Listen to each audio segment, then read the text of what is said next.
İyi bir boyacı olmanın altın kuralı iyi parmaklayabilmektir. Evet bu diye çok güzel zımpara yapıyorsun. Abi ellerim, sağ elim genişledi sol elime göre. Arada solu da kullan. Zımpara yapmaktan gerçekten. Tabii. Fiber macun atarak zemindeki mukavemeti arttırıyorum. Zaten evet. Ondan sonra da bir de yoklama macunu da geliyor. Oo evet tabii en son artık. Ne çok macun var. Ben eskiden bilmiyordum bu kadar çok macun olduğunu.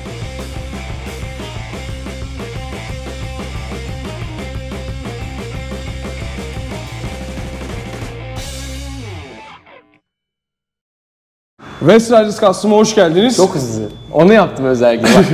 Bak. West Riders Custom'a hoş geldiniz. Değil mi? Aynen. Değil mi? Öyle oldu. Öyle oldu. Öyle çok hızlı açıyorsun yani. Tamam, biraz ben böyle hızlı bir video açan kimse gör. Çok iyi. Çok iyi. Ben kötü değil, iyi. Hemen bu videoları çarpı 2'de izleyin. West Riders Custom'a hoş geldiniz. Bugün 3. bölümdeyiz. Boya işlemlerini anlattığım bölümde ya da işte Mertan'la konuştuğumuz bölümde olacağız. Evet.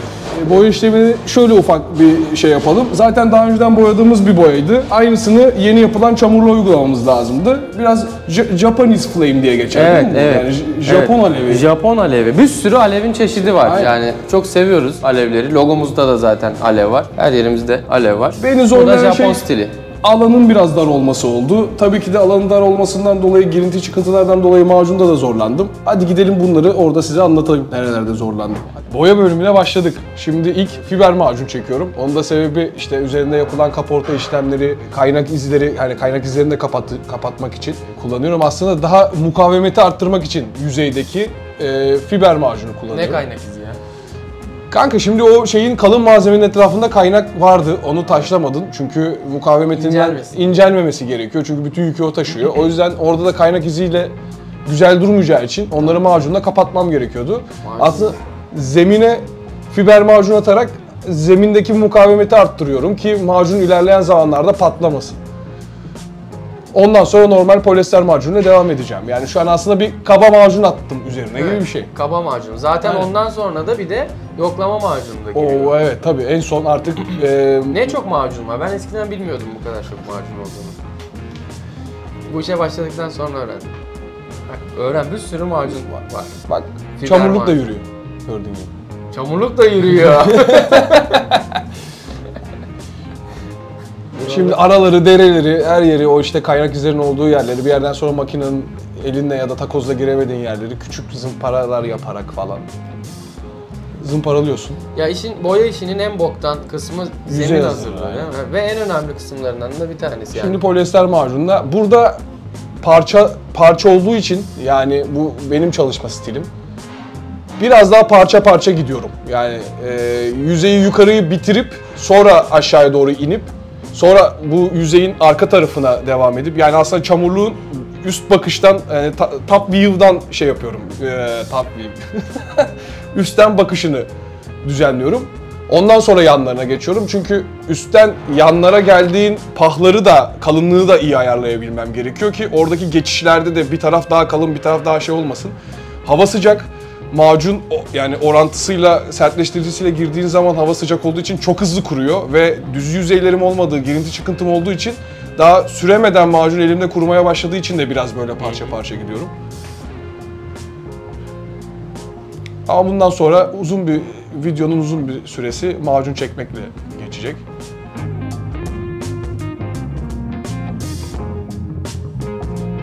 Zımpara macun. Gördün mü? Şey de yürüyor, raspa da yürüyor. Her şey yürüyor ya. Ne atölye ya? Yürüyen atölye. Oho, arkaları macunluyor. Tabii tabii. Daha nerelere sokmuşum ya. Yani görünen kısımlar aslında orada bir kat da vardı. Kat da vardı. Artık değil. Değil.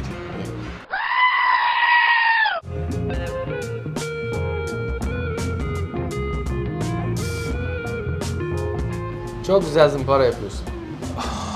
Abi sağ elim genişledi sol elime göre. Arada solu da kullan. Zımpara yapmaktan gerçekten. Tabii.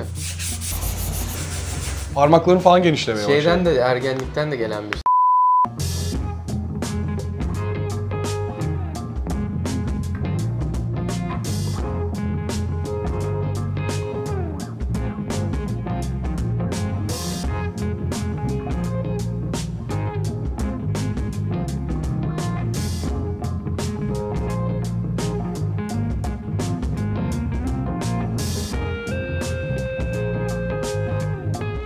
yüzeyi de gerçekten böyle pürüzsüz ve akıcı göstermek gerekiyor yani. Renk çok koyu, ışık vurduğunda dalgalanmalar falan çok belli olur.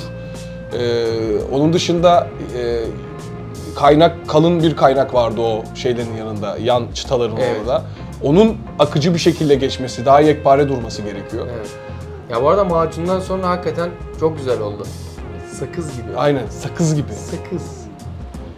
Ve işte bu şeyin birleştiği yer asıl. Mille çamurluğun birleştiği o boşluk, sen onun tesviyesini de yapsan gene de orada bir üzerinden yani bir macun geçip orayı düzlemek çok önemli. O hattı alabilmek.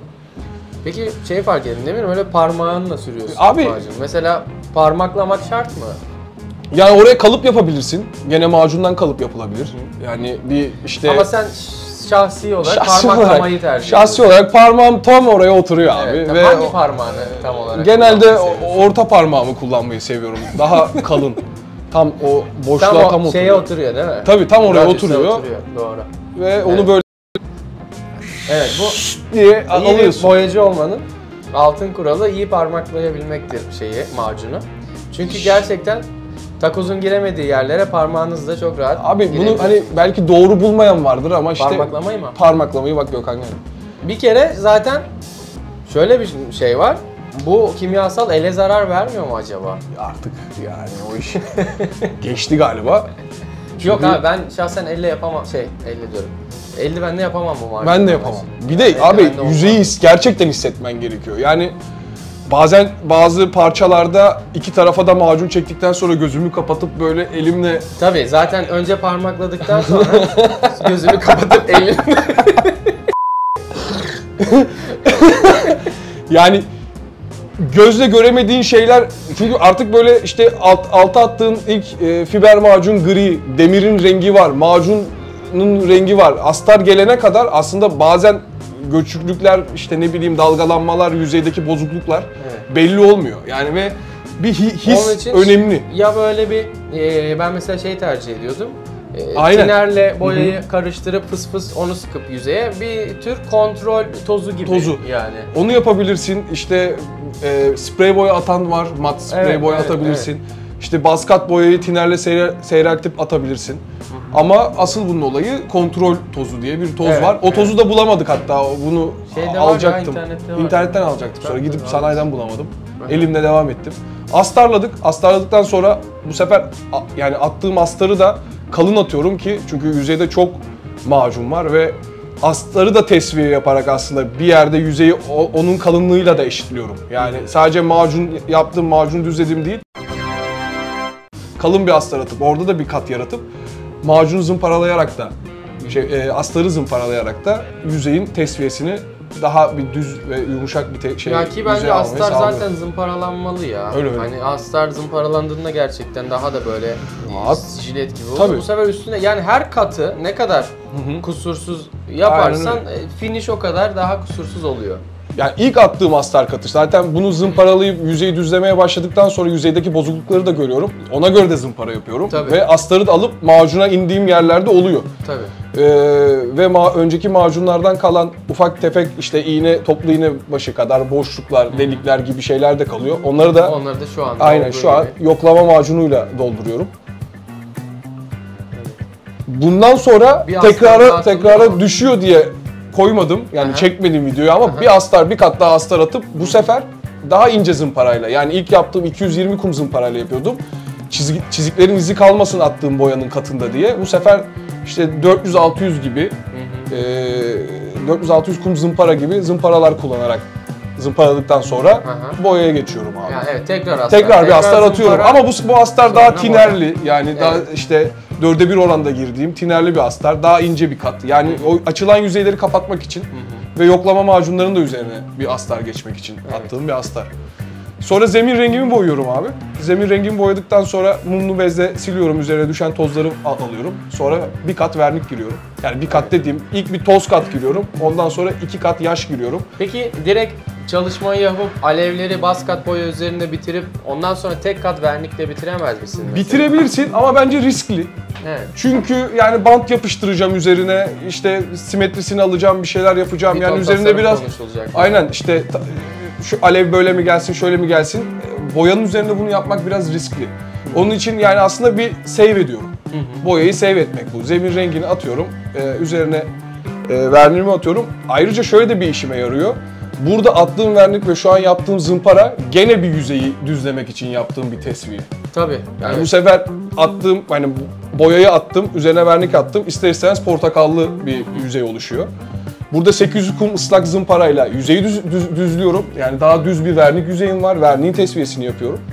Sonra üzerine yaptığım zaten biraz çok kalın bir kat boya değil yaptığımız tasarım. Yani daha gölge bir şey olduğu için ince Tek bir kat. kat Aynen tek kat bitiyor. vernikle bitirebiliyorsun. Hatta bunda şey yaptık yine, tek kat vernik atıp ondan sonra bir daha bir zımparalayıp iyice Aynen. yüzeyi pürüzsüz yapıp Evet. en son katla bitirdik. Orada da tekrara düştü diye aslında öyle bir şey oldu ya da ortalık çok karışıktı o gün, doğum günümdü bir şeydi, birileri geldi, annemler geldi, pasta üfledik falan. Yıllardır küllenmiş aşkın var bende. İşler karıştı. Şimdi yüzeyi 8 kum zımparadıktan sonra keçeyle en son artık hiç parlak yer kalmayacak şekilde bütün çamurluğu matlaştırıyorum. Ki üzerine bir sonraki attığın Vernikle tutunabilsin. Evet. Yani verniğin üstüne vernik atıyor zaten. Tabii. Bunu sanayide oto boyacılara anlatamıyorum ben. Olmaz diyor öyle. Ya vallahi verniğin çok şey üstüne olmaz. vernik ya Oluruyla gidiyorum. Yani Yani elimde evet. olmuşunu gösteriyorum. Diyorum ki abi oldu işte yani. Yok hala inanmıyor. Okey. Evet. Sticker zannedenler oluyordu. Temizlik tüneliyle İlk zamanlar. temizledikten sonra tebeşirle ilk yani alevlerin nereden nasıl geçeceğini ayarlayıp sonra tebeşir tozunu silip üzerinden bantla geçiyorum aslında. Hani Evet. bir tasarımın Peki, oturuşu. şu an yani. mesela tozlu bir yüzeye bantlama yapıyorsun. Bunda bir uygulamada ne bileyim bu sıkıntı olmaz mı? Ne bileyim boyanın tutunması, bantın kayması vesaire gibi. Yani çok olmuyor. Zaten 3 milim bantların yapışkanları biraz kuvvetli. Evet. Tozlu yüzeyde tutunmada bir problem yaşamıyorum. En son bantlarla işim bittiği zaman yüzeyi temizliyorum. Aynen, o önemli zaten. Yani bantın Boyaya altında geçmeden kalıyor önce. biraz tozu. O Evet. da artık en son bittiğinde mumlu bezle silerek temizliyorum Doğru. her şeyi. Şimdi bir tarafı alevlerini çizdikten sonra aynısının simetrisini aktarabilmem için kalıp almam gerekiyor. Bunu da çocukken bozuk parayı kağıdın üzerine koyup bozuk paranın şeklini çıkarırdık. Aynı taktik. Evet. Alttaki bantların şeklini çıkardıktan sonra makasla kesip simetrisini öbür tarafa mıknatıslarla Ya oturuyorum. şu işin en oturtuyorum. bok tarafı gerçekten simetri almak. ya. Aynen. Simetriyi oturttum. Şimdi zaten bir koyup sağına soluna bakacağım böyle. Aynen şu an bak. Ondan sonra tekrardan bantı çekiyorum. İlk tarafı yapmak Çok eğlenceli. 10 dakika. Aynen. Simetriyi alıp karşıya Oraya geçirmek kalan işte Evet. 50 dakika yani mesela. Doğru mu oturdu, yanlış mı oturdu? Tabii. Şunun neresi oraya yakın, nereden işte kerteriz alırım. Terteriz. O ne ya? İşte hani atıyorum. Bu ucu çamurluğun şurasına denk geliyor. Ne denir o kelimeye? Simetri. Tamam. Benim bildiğim Üstteki bir tane alevin kelime var. simetrisini alıyorum. Burada şöyle bir durum var. Sağının solunun alevlerinin nasıl geleceğini okeydim. Ama üstte tasarım yoktu yani kendi kafamda. O yüzden biraz kervan yolda düzülür işi oldu. Yani iki tarafın simetrisini aldıktan sonra üst tarafa geçmeyi planladım. O yüzden üst tarafta sadece bir bant çizgisi var zaten. Burada zaten artık nasıl yapacağımı düşünüyorum. Buradan bir diyorum orta çizgimi alayım. Sonra şeyden vazgeçiyorum tamamen. Onun ilk döndüğü kavisi ortasını alıyorum, artı çekiyorum. Ona göre bir simetri alıp o aşağıdaki bu yandaki aleve bağlantı kısmını ayarladıktan sonra üstteki alevi çekiyorum. Yani üstteki alev de tasarım olarak kendi kafama oturttuğum bir noktada bir orta çizgi daha alıp bu sefer çizgiyi devam ettirmem, bantı tekte döndürebilmem için bir simetri daha alıyorum. En üstte asimetrik de gidilebilirmiş aslında hani. Şimdi sağda solda Evet, evet. %80 simetri en azından olsa güzel oluyor ama en üstte mesela zaten koltuğun altında Koltuk kalan gelecek bir yer. ama ne bileyim artık o Hani böyle... daha böyle özgür bir desen ya bu alev deseni. Ya bir tarafı simetri geldi, Aha. dayanamıyorum ben. Simetrik olmayınca bir içimde bir huzursuzluk oluyor yani.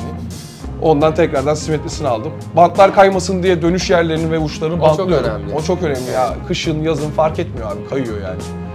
Şimdi maskeliyorum komple. Kalın bantları yapıştırıyorum ve ince 3 milim bantların üzerinden neşterle boyayacağım yerleri bırakacak şekilde kesiyorum. Bu benim en eğlendiğim kısım boyada galiba. Ya bu keyifli oluyor. Güzel bir müzik aç. Evet.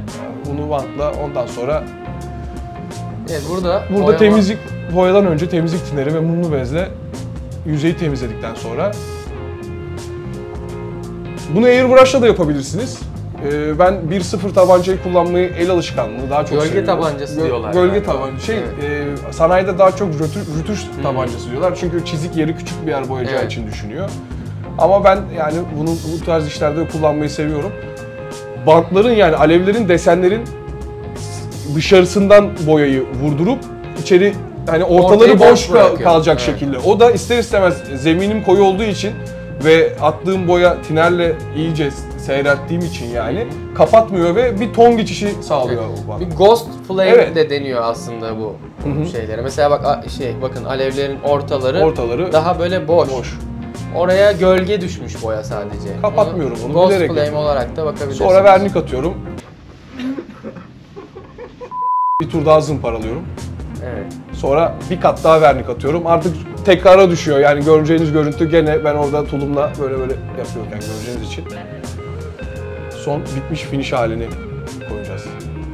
Umarım koydun mu Amar bunu son? Tabii var. Tamam. Zımparasını yapıyorum tekrardan. Tekrardan işte Tabii attığım... artık burada daha ince zımpara. Evet, attığım yani 1000 kumla zımparalıyorum.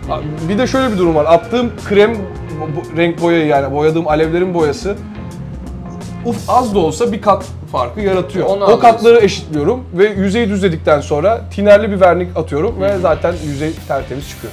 Evet, çok da jilet gibi oldu valla. Elimize sağlık. Bir çamurluğun hikayesi. Çok güzel ya. Çok güzel. Ben de istiyorum böyle bir şey kendi motoruma bu arada. Bakalım. Bitti. Bitti. Bir çamurluğun hikayesi. Crazy Frank Fender nedir? Öğrendiniz nasıl yapılır, nasıl boyanır, bizde işler nasıl dönüyor. Daha önceki videolarda daha çok şey vardı yani. Yaptık. Hatta siz yapmıyor musunuz falan diyenler vardı. Evet. Yani bizim yaptığımızı kanıtlayan bir video oldu. Evet. Çılgın bir çamurluk yapım süreci. Şaklıyordun değil mi? Aslında gördüm. Göz ucuyla gördüm. Çılgın bir çamurluğun, çılgın bir yapım sürecini hep beraber çılgın 3 videoyla bitirdik. Önceki 2 bölümün videolarında mutlaka izleyin, izlemediyseniz zaten bir şey anlamazsınız önceki 2 bölümü. Boyayı izlemeden bunu izlerseniz diyeceğim. Çünkü direkt böyle haldır uldur girdik 3. bölüme falan böyle ne yapıyor bu insanlar olabilir yani. Neyse. Bitti. Yaptık, bitti, verdik çamurluğu, gitti. Vallahi Arkaya birini oturtmuş, çantasını koymuş, çizmiş bile. Valla benim içime sindi. Senin? Barbie. Ya. Bu tarz videoların devamını gelmesini istiyorsanız lütfen yorumlarda bunu belirtin. Beğenmenizi ve takip etmenizi istiyoruz. Bu bizi mutlu eder. Gönülden, canı gönülden. Lütfen abone olmayı, takip etmeyi, yorum yapmayı, like atmayı unutmayın. Aynı zamanda tekstil ürünlerimize ve aksesuarlarımıza ulaşmak için internet sitemizi ziyaret edebilirsiniz. Bir sonraki videolarda görüşmek üzere. Ya dur baştan bitireyim ama. Tamam, kapatalım. Kapatalım. Gidin burayı da keseriz şeyde, kurguda. Görüşürüz. Devam. Aradığım performans bu. Geliyor. Bitirdik. Bu kadardı.